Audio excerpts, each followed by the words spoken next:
5 minute का dictation है। Ready 1 2 3 start. अध्यक्ष जी, जिस समय पाकिस्तान ने भारत पर हमला किया था उस समय उन्होंने देश की रक्षा के लिए महत्वपूर्ण कार्य किया था।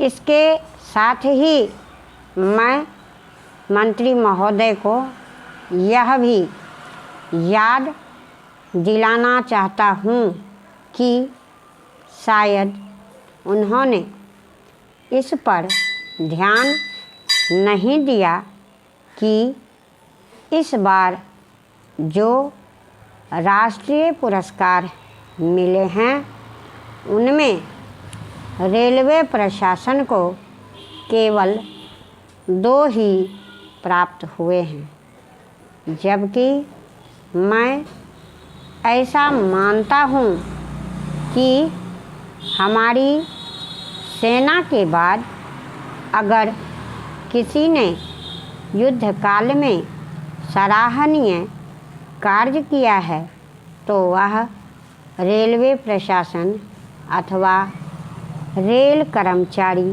और अधिकारी हैं।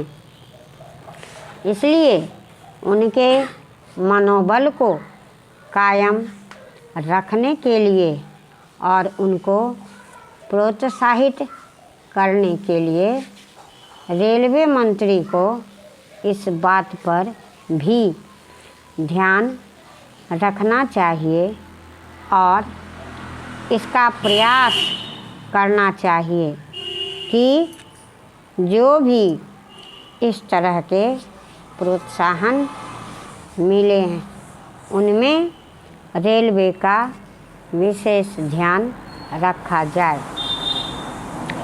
रेलवे मंत्री महोदय ने अपने वक्तव्य में भी रेलवे कर्मचारियों की तारीफ की है या उनको प्रोत्साहन दिलाया है, लेकिन यह प्रोत्साहन शांति काल में भी कायम रहना चाहिए। रेलवे ने युद्ध काल में जो काम किया वह तो देश की रक्षा का महान उद्देश्य था, लेकिन उसके बाद देश के निर्माण में या गरीबी मिटाने के लिए जो युद्ध होता है उसमें भी प्रत्येक रेलवे कर्मचारी का मनोबल उसी तरीके से कायम रहे। इसके लिए भी रेलवे मंत्री महोदय को कुछ कदम उठाने की आवश्यकता है।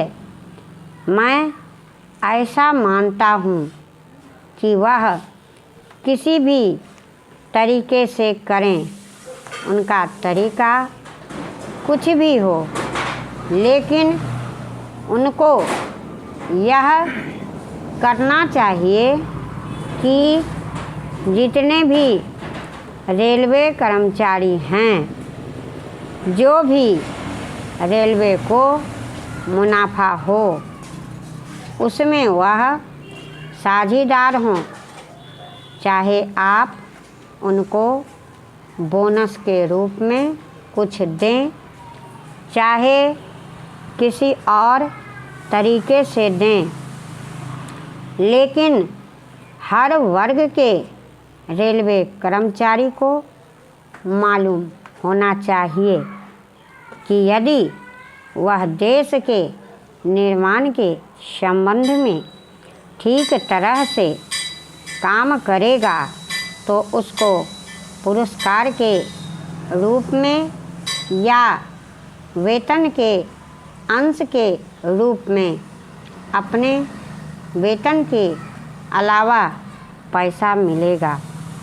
इसी प्रकार इस संबंध में मैं एक और सुझाव देना चाहता हूँ। स्वतंत्रता प्राप्ति के बाद रेलवे प्रशासन भारत सरकार का प्रशासन हो गया।